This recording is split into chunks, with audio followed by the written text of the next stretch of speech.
जहां के इंसाफ की खास मुलाकात में हमारे साथ राम पुनियानी जी है, प्रोफेसर, जो कि तारीखदा भी हैं और माहिर है, सियासी और समाजी जो है वो लेक्चर वगैरह भी लेते हैं।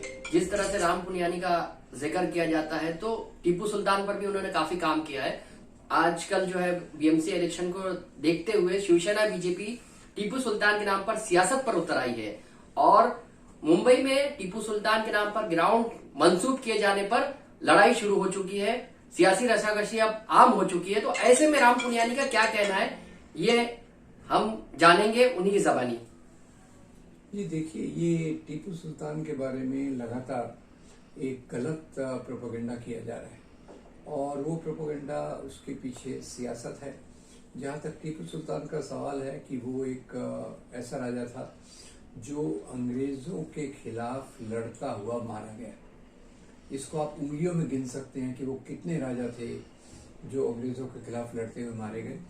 और दूसरा, उन्होंने अंग्रेजों के भारत में आने के खतरे को पहचान लिया था और इसीलिए अपने उनके जो पड़ोसी राजा थे, एक तरफ से मराठा पटवर्धन, दूसरी तरफ से निज़ाम हैदराबाद, दोनों को उन्होंने मैसेज भेजा कि हम आपस में अभी न लड़ें, हम आपसी मुद्दों को तय कर लेंगे और हमें मिलकर अंग्रेज़ों को यहाँ से दूर रखना चाहिए।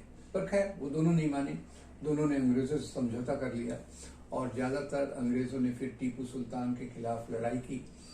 चौथी एंग्लो मैसूर वॉर में 1799 में टीपू सुल्तान मारे गए। टीपू सुल्तान लड़ाई करते करते मारे गए क्योंकि अंग्रेज़ों ने निश्चित कर लिया था कि जब तक टीपू सुल्तान को ख़त्म नहीं करते भारत में हमारी सियासत, हमारा राज्य मुकम्मल नहीं हो सकता। और वो कैसे राजा थे ये इस बात से समझता है कि एक तो सरफराज शेख की टीपू सुल्तान पर जो किताब है उसमें उन्होंने टीपू सुल्तानों के दस्तावेज में से एक अनुवाद किया, बहुत अच्छा दस्तावेज है, वो है manifesto of Tipu Sultan. Manifesto of Tipu Sultan में टीपू सुल्तान कहते हैं कि एक राजा के रूप में अपनी प्रजा की रक्षा करना मेरा कर्तव्य है। उनकी प्रजा का जो भी धर्म हो उससे मुझे वो उनका निजी मामला। और तीसरा, उनके प्रशासन में जो उनका वज़ीर आलम आप कहेंगे, सबसे बड़ा वज़ीर जो था उसका नाम था पूर्णैया।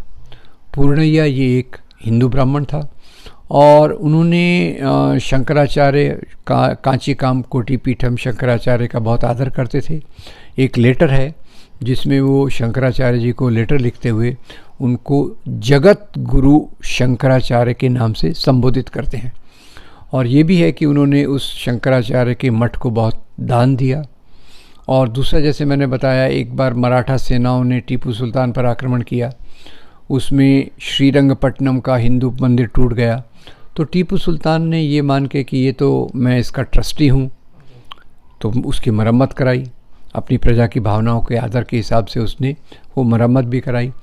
और कुछ जो ये जानबूझ के कहते हैं उसने लाखों ब्राह्मणों का कत्लेआम किया, वो लॉजिक आप लगाइए तो उस समय कितनी जनसंख्या थी, जनसंख्या में ब्राह्मणों का परसेंटेज क्या होता है, तो ये देख के लाखों ब्राह्मणों का कत्लेआम कराना तो संभव ही नहीं है, जबकि एक ब्राह्मण उनका वज़ीर आलम है, उनका प्राइम मिनिस्टर है।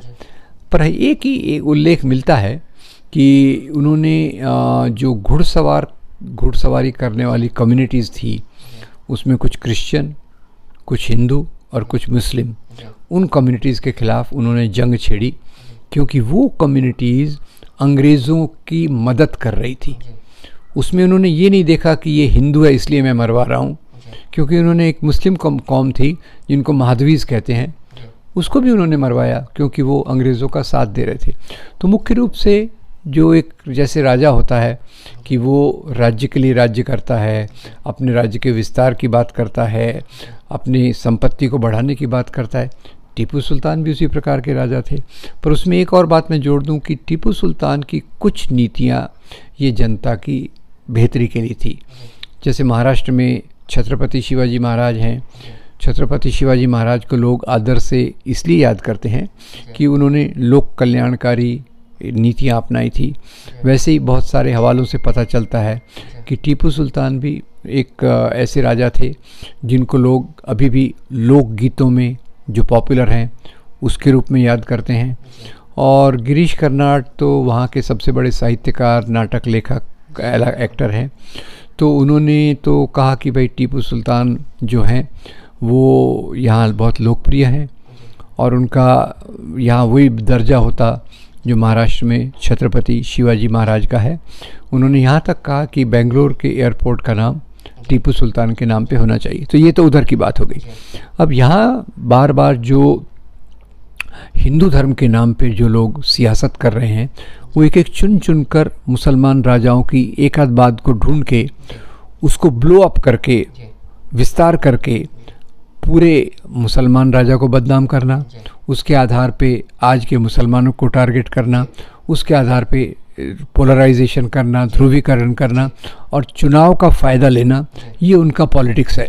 वैसे अब इतनी चीज़ें जो है, ये पार्क का नाम तो ऑलरेडी इसको तो रिनोवेट किया गया, अलॉट किया गया, उसका विरोधी जानबूझ के कर रहे हैं ताकि आने वाले चुनाव में वो एक हिंदू मुस्लिम की राजनीति जिसमें वो एक्सपर्ट हैं वो कर सकें और उसके आधार पे अपनी पावर को, इलेक्टोरल चुनावी राजनीति को मजबूत करें।